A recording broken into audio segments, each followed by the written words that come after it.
Before we begin, if you enjoy suspenseful, emotional stories with unexpected twists, make sure to subscribe to the channel, like this video, and turn on notifications so you never miss a new story.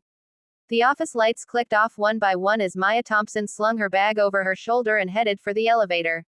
It had been another long Tuesday in downtown Chicago, deadlines, meetings, coffee that tasted burned no matter where it came from. She was halfway to the parking garage when her phone buzzed. A calendar reminder flashed across the screen: client presentation, files on laptop. Her stomach dropped. My laptop, she whispered, stopping cold. She pictured it instantly: silver, slightly scratched on the corner, sitting on her desk under the framed photo of her mom. The laptop held everything: weeks of work, confidential designs, the pitch that could finally earn her a promotion. Leaving it overnight wasn't just careless, it was risky. Company policy was clear about data security. Maya checked the time: 8:47 p.m.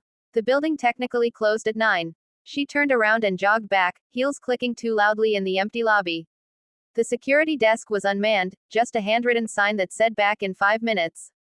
The elevator ride up felt slower than usual, each floor lighting up like it was mocking her. When the doors opened on the 21st floor, the office looked different in the dark: long shadows, cubicles like silent boxes, the hum of machines she'd never noticed during the day. Her desk was exactly where she'd left it. The laptop sat there, innocent and ordinary. Thank God, she breathed. She slid it into her bag, zipped it closed, and glanced around, suddenly aware of how alone she was. Maya wasn't usually nervous, but something about the quiet pressed against her ears. She shook it off and headed back to the elevator. That was when she noticed the door to the executive wing was open. It was strange. That section was usually locked after hours. Only upper management had access, and even they rarely stayed late. A thin line of light spilled across the carpet. "Hello," Maya called, her voice softer than she intended. No answer. She told herself not to be ridiculous. Maybe a cleaner. Maybe a manager pulling another all-nighter. Still, she felt a prickle of unease as she stepped into the elevator and pressed the button for the lobby. Downstairs, the security desk was empty again. The sign was gone. Maya pushed through the revolving doors into the cool night air, grateful to be outside. Her car was parked 3 blocks away, cheap monthly parking, one of the sacrifices she made to afford her tiny apartment. The city buzzed around her: distant sirens, laughter spilling out of a bar, the rumble of traffic. Halfway to the garage, her phone rang. Unknown number. She slowed, staring at the screen. She normally didn't answer calls like that, but something told her to pick up.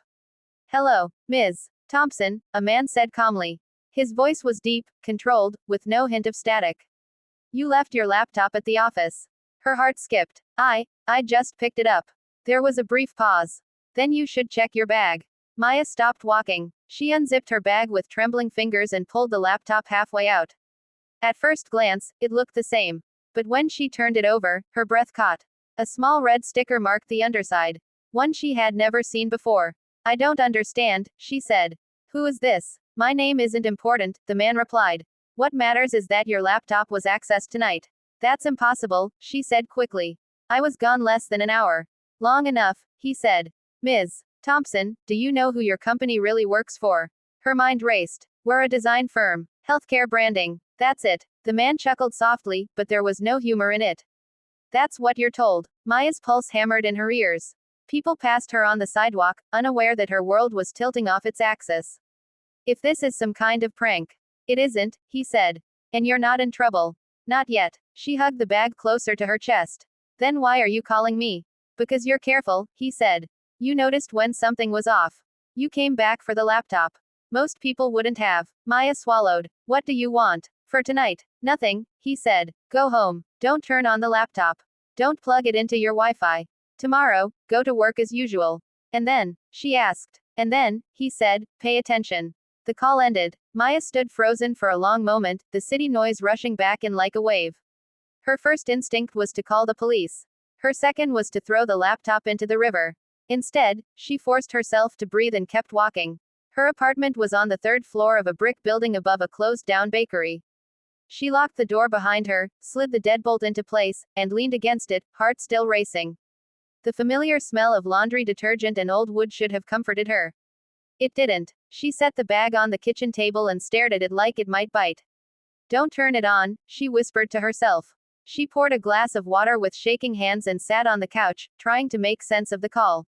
Who knew her name? Her number? How could someone access her laptop in that short window? Her phone buzzed again. This time, it was a text message.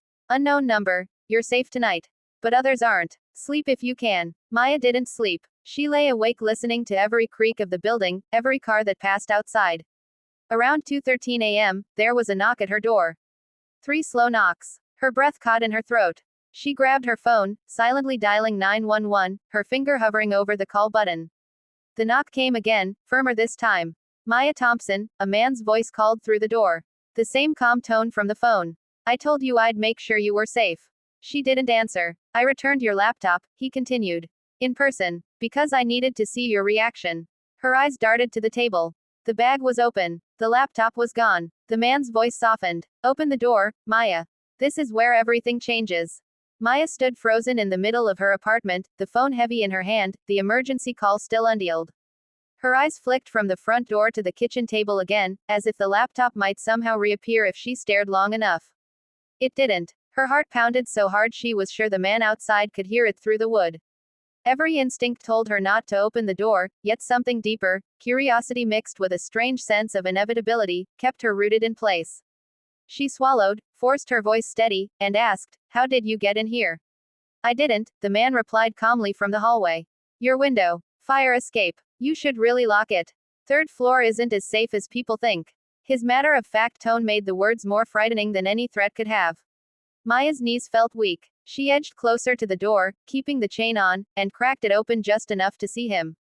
He was tall, dressed in a dark coat that looked expensive without trying to be flashy. His hair was neatly cut, his face clean-shaven, his expression unreadable. He didn't look like a criminal. He looked like someone who belonged in a boardroom, not a dim apartment hallway at 2 in the morning. You took my laptop, she said, stating the obvious because she didn't know what else to say. Yes, he answered. And I brought it back. He held it up slightly, as if proving a point, but didn't offer it to her. I needed to confirm something first. Confirm what? Maya asked, her voice barely above a whisper. That you're exactly who you appear to be, he said. An overworked designer with a strong moral compass and no idea how close she is to a mess that doesn't belong to her. Maya felt a flicker of anger cut through her fear. Then leave me out of it, she said. I don't know who you are or what you think my company does, but I just want my life back. The man studied her for a long moment, his eyes sharp and calculating. I don't doubt that, he said. But you already stepped into this the moment you walked back into that office tonight. She tightened her grip on the door. You said I wasn't in trouble. You're not, he replied. You're an opportunity. The word made her uneasy. For what? For staying alive, he said simply. He reached into his coat and pulled out her laptop, finally extending it toward her. After a moment's hesitation, she unhooked the chain and took it from his hands. It felt heavier than before, like it carried more than just files and data. I made a copy of what I needed, he continued. And before you ask, no, it wasn't your personal work. Maya hugged the laptop to her chest. Then why me? Because you noticed, he said again. And because you haven't called the police. She opened her mouth to argue, but he lifted a hand. If you had, I'd already be gone. And you'd be in danger without knowing it. A long silence stretched between them. Finally, Maya asked the question she'd been avoiding. Who are you? He hesitated for the first time, then said, someone who cleans up problems before they become disasters. That's not an answer. It's the only one you get tonight, he replied. My name is Adrian. She didn't know whether to believe that was his real name, but it was something. So what happens now? She asked. Now you go to work tomorrow, Adrian said. You act normal. You don't mention tonight to anyone. And you let me know if anything feels off. And if I don't, then you'll still go to work, he said. You just won't have anyone watching your back. The implication sent a chill through her. You're asking me to spy on my own company. I'm asking you to survive, Adrian corrected. Your firm is laundering money through fake healthcare campaigns. They design hope for the public and hide corruption behind clean fonts and smiling faces. You were never meant to see that, but your files sit very close to the truth. Maya shook her head. That's insane. I work with these people every day. So did the last woman in your position, he said quietly. Her breath caught. What happened to her? She quit, he said. Officially. And officially, she disappeared. The hallway suddenly felt too small, the walls closing in around her. You expect me to just go along with this? I expect you to pay attention, Adrian said.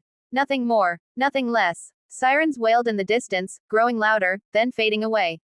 Maya realized her hands were shaking again. And what do you get out of this? She asked. Adrian's expression hardened. Justice, he said. And leverage. For who? For people who think they're untouchable, he replied. He stepped back toward the stairs, already withdrawing from her life as abruptly as he'd entered it. I'll be in touch, Maya.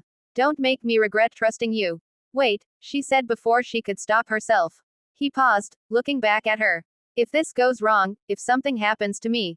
It won't, Adrian said with quiet certainty. Not while I'm involved. Then he was gone, his footsteps fading down the stairwell. Maya closed the door and locked it, sliding down against it as her legs finally gave out. Her apartment felt different now, like it belonged to someone else. She stared at the laptop in her lap, tempted to open it, to search for answers, but his warning echoed in her mind. Don't turn it on. When morning came, it arrived too quickly. Maya got dressed, drank coffee she couldn't taste, and rode the train to work with dark circles under her eyes. The office buzzed as usual, coworkers laughing, printers humming, emails flooding in. Everything looked the same, and that terrified her more than the knock at her door. As she sat at her desk and powered on her computer, a new folder appeared on her screen. It hadn't been there before. The name of the folder was simple and chilling. Read carefully. Maya's heart began to race again as she realized one undeniable truth: whatever she'd stumbled into last night wasn't over. It was just beginning. Maya stared at the folder on her screen, her fingers hovering over the mouse as the normal sounds of the office faded into a dull hum, and for a brief moment she considered closing it, pretending she had never seen it, because opening that folder meant accepting that her life before last night was officially over, but curiosity and fear pushed her forward together and she clicked, revealing a series of neatly labeled documents, transaction charts, internal emails, and scanned contracts that made her stomach tighten as she scrolled, because the names were familiar. Clients she had designed campaigns for, smiling mock-ups she had proudly presented, now linked to shell companies, offshore accounts, and money trails that twisted across countries like a web designed to trap anyone who looked too closely, and as she read, her breathing slowed into something careful and controlled, the way it did when she was concentrating on a difficult design, except this wasn't a layout problem, this was real, and it involved people who smiled at her in meetings and asked about her weekend, and one email in particular made her chest ache,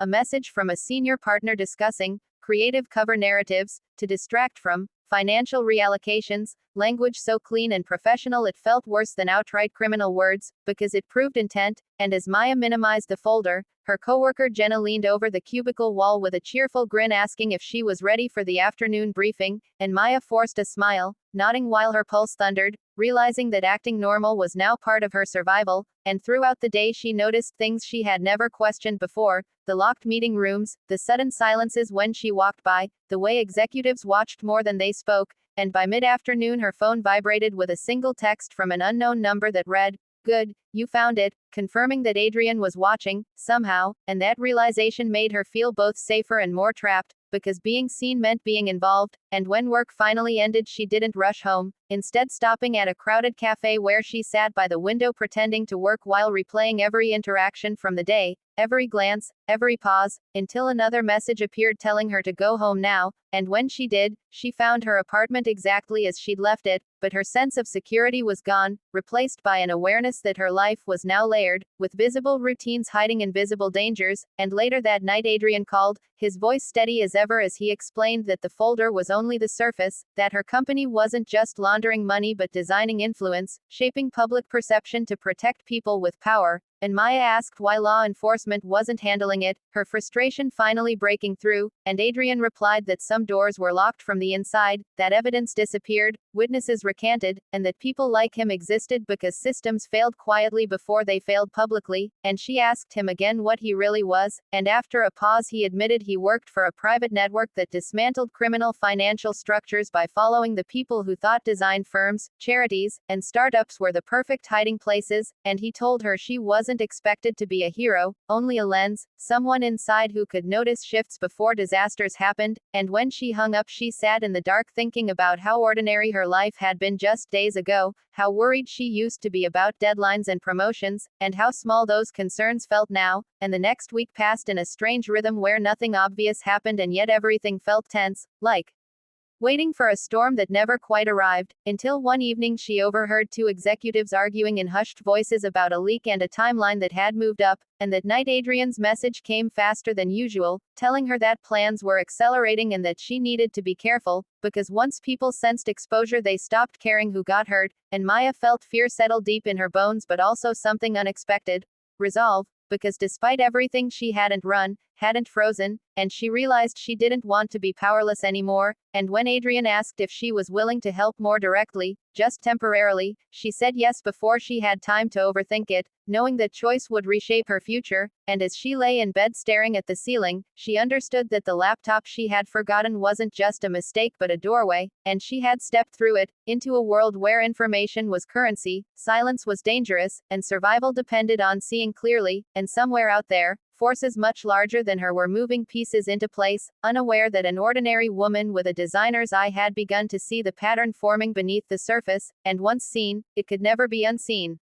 Maya's decision settled into her slowly over the next few days, not as panic but as a steady awareness that every move she made now mattered, and she began to notice details with a sharpened focus that surprised even herself, like how certain files were suddenly restricted, how meetings were rescheduled without explanation, how the tone of internal emails shifted from casual confidence to quiet urgency, and Adrian's presence, though distant, became a constant thread through her days as short messages arrived at odd hours asking simple questions that carried heavy weight, such as who stayed late, which executives traveled unexpectedly, and what projects were being rushed through approval, and Maya answered carefully, learning how to say much without saying too much, aware that any misstep could expose her, and one evening as she worked late pretending to polish a branding mock-up, she overheard her department head speaking on the phone in a low, sharp voice about transferring assets and locking down creative access, and the phrase made her stomach twist because she understood now that creativity was being used as camouflage, and when she relayed this to Adrian he responded almost immediately, telling her the timeline had moved up again and that someone inside the firm suspected a breach, and that night Maya barely slept, replaying the man's calm voice at her door and wondering how close danger really was, and the answer came sooner than expected when she arrived at work the next morning to find her access badge temporarily disabled, forcing her to wait at reception while HR fixed a system error, and as she stood there smiling politely, her pulse hammered because she knew systems didn't fail by accident at companies like this, and when her badge finally worked again, she felt exposed, as if invisible eyes were tracking her movements, and that afternoon Adrian called instead of texting, his tone serious as he told her they needed something concrete, a copy of a master presentation scheduled for the executive retreat that weekend, explaining that the presentation would outline future influence campaigns tied directly to financial operations, and Maya hesitated because accessing that file would cross a line from observation to action, but she agreed, knowing that hesitation could cost more than risk, and over the next 2 days she planned carefully, waiting for the office to empty before logging in under the excuse of finishing revisions, her hands steady even as her heart raced, and when she finally opened the secure drive and found the file, she felt a strange mix of fear and clarity, because the slides laid everything bare, strategies for shaping public narratives, manipulating media cycles, and protecting investors with questionable backgrounds, all hidden beneath sleek visuals and optimistic language, and she copied the file exactly as instructed, deleting any trace of access, then sat quietly at her desk for a long moment, realizing that if discovered she could lose her job, her freedom, or worse, and when she left the building that night she took a different route home, watching reflections in windows, flinching at footsteps behind her,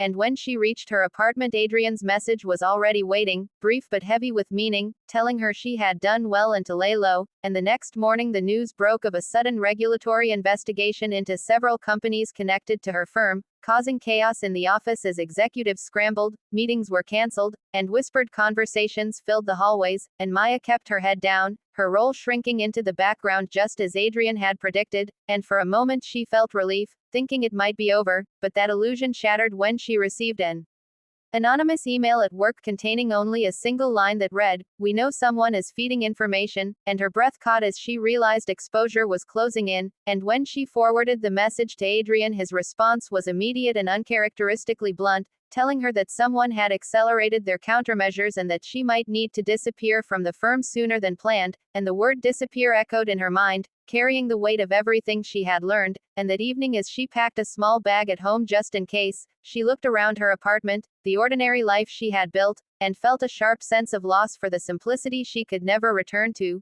Yet beneath it was something stronger, a sense of purpose she hadn't known she lacked. And when Adrian called later that night to tell her arrangements were being made, that she would be safe but everything would change, she didn't argue, because she understood now that safety wasn't about locked doors or routines but about awareness and choice. And as she ended the call and stared out at the city lights, Maya realized that forgetting her laptop hadn't just changed her night or her job, it had revealed the hidden machinery beneath the world she thought she understood, and she was no longer just caught in it, she was part of what could bring it down, even if the cost would be higher than she ever imagined.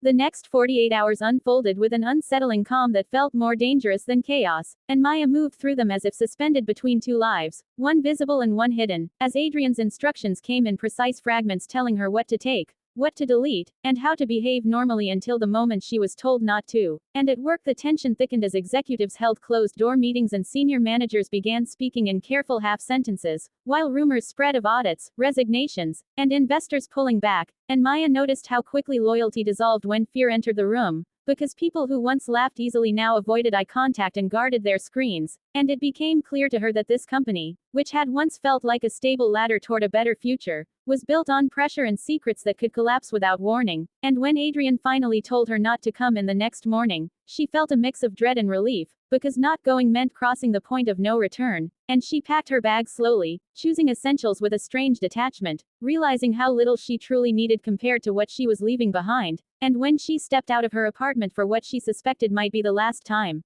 the city looked unchanged, people rushing to work, traffic flowing, life continuing with no awareness of the quiet dismantling happening beneath it. And Adrian met her 2 blocks away, not at her door, reminding her again that patterns mattered, and this time seeing him in daylight unsettled her more than the night had, because he looked so ordinary, blending perfectly into the crowd. And as they walked he explained that the investigation had triggered internal damage control, that data was being wiped, narratives rewritten, and scapegoats prepared. And Maya understood that truth alone was never enough, timing and control mattered just as much. And they entered a nondescript building where she was led to a small office and introduced to 2 other people who knew her name, her role, and her value. And for the first time she realized she wasn't alone, that this network Adrian had mentioned was real and methodical, not reckless. And they explained that her information had already prevented millions from being redirected and had exposed influence campaigns that would have shaped public policy without scrutiny. And hearing that gave her a quiet sense of validation, because the fear and risk had meant something. And over the next days she was debriefed carefully, asked to reconstruct conversations, timelines, and decisions she had once thought insignificant, and she discovered how her designer's instinct for patterns and inconsistencies translated seamlessly into this world,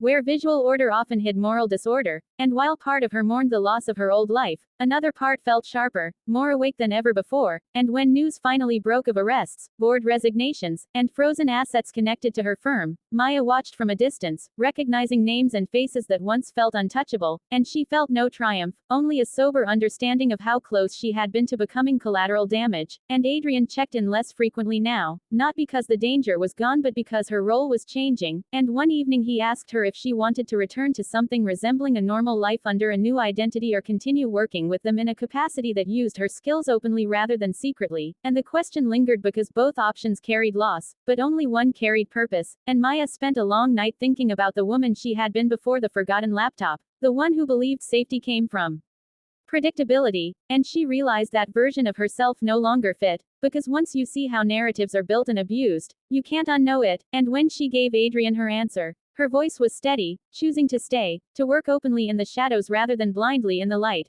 And months later, as she settled into a new role analyzing influence structures and ethical design frameworks, she reflected on how small moments could fracture entire lives, how a single mistake could become an invitation to truth. And she understood that what had changed everything wasn't danger or fear, but awareness, because awareness stripped away illusion and replaced it with choice. And though her name, address, and routines were different now, her sense of self was stronger than it had ever been. And sometimes, late at night, she thought about that silver laptop and the ordinary desk where it had been left behind, and she felt a quiet gratitude for the night that forced her to see the world as it truly was, not safe or simple, but complex, fragile, and worth protecting, even when the cost was high.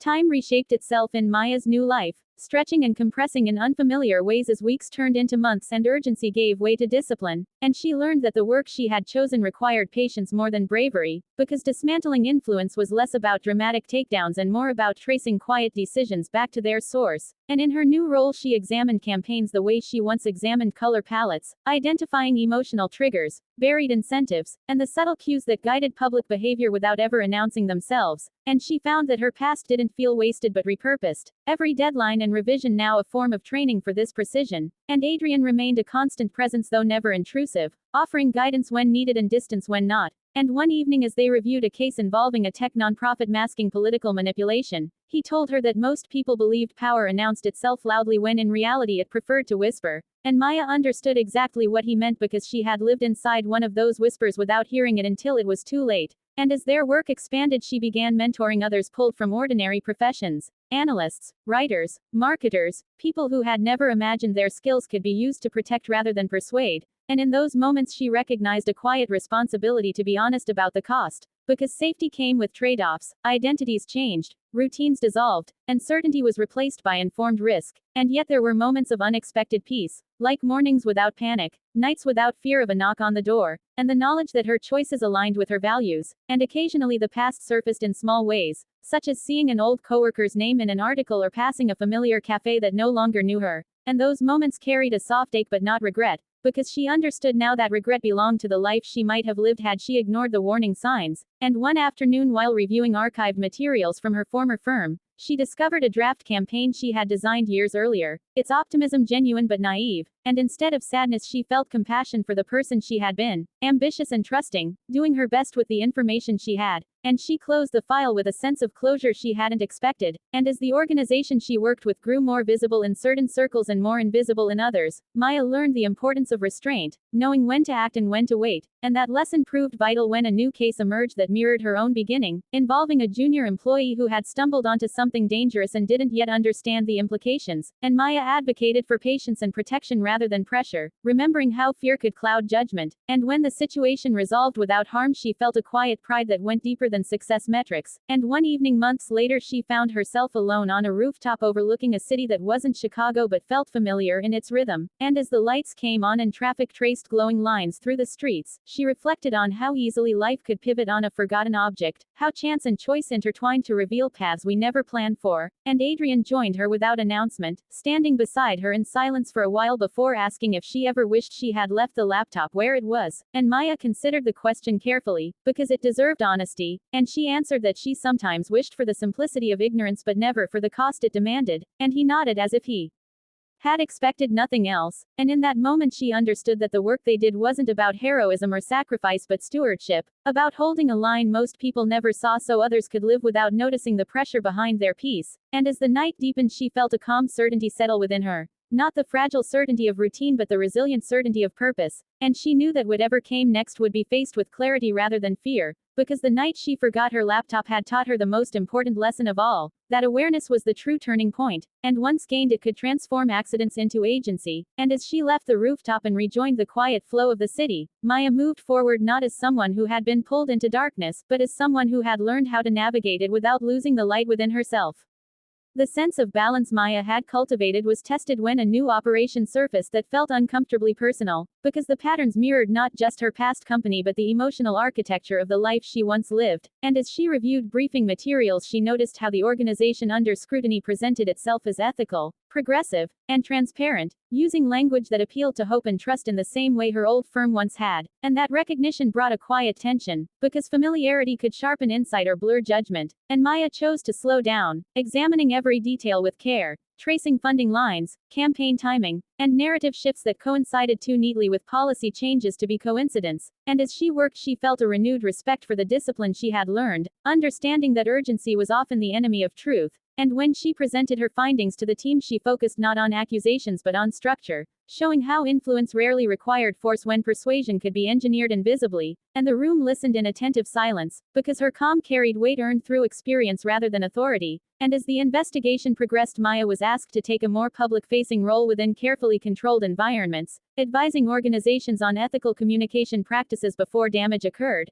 And this transition challenged her in new ways, because visibility carried risk, but it also carried the possibility of prevention, and she found herself speaking to rooms filled with people who believed themselves immune to manipulation, explaining how design, language, and timing could shape decisions without consent. And she watched expressions shift from confidence to discomfort to awareness, and those moments reminded her why she had chosen this path. Because awareness, once sparked, could ripple outward quietly but powerfully, and not every conversation led to change, but enough did to matter. And during this period, Adrian remained supportive but distant, trusting her judgment and stepping in only when necessary. And one evening after a long day of meetings, she received a message from him asking if she remembered the first night they met. And she smiled at the memory, replying that she remembered every detail, and he responded that moments like that were why the work mattered, because chance encounters could either destroy or reveal depending on what followed. And as months passed, Maya noticed how her fear had transformed into discernment, how she no longer reacted instinctively but thoughtfully, choosing when to engage and when to observe, and this growth became evident when an attempted breach targeted her directly, a subtle effort to discredit her through misinformation rather than threats, and instead of panicking she documented everything, coordinated with her team, and allowed the false narrative to collapse under its own inconsistencies, and the experience reinforced her understanding that strength did not always announce itself loudly, and afterward as she reflected on how far she had come, she felt gratitude not just for survival but for transformation, because she had learned to trust her perception without letting it harden into suspicion, and in quieter moments she allowed herself to imagine a future that included stability without denial, a life where purpose and peace were not mutually exclusive. And when she eventually took time off, walking through a coastal town where no one knew her history, she felt a gentle sense of continuity rather than escape, understanding that identity was not tied to place or role but to values carried forward. And as she watched waves break and reform endlessly, she recognized a familiar pattern, one of pressure and release, concealment and revelation, and she knew that the world would continue to generate shadows as long as power sought silence, but she also knew that awareness would continue to surface in unexpected places, sometimes through forgotten laptops, sometimes through quiet choices made by ordinary people. And as Maya turned back toward the life she had built with intention, she carried with her the certainty that change rarely arrived as a single dramatic moment, but as a series of small decisions aligned with truth, and that understanding, more than any operation or victory, was what truly changed everything.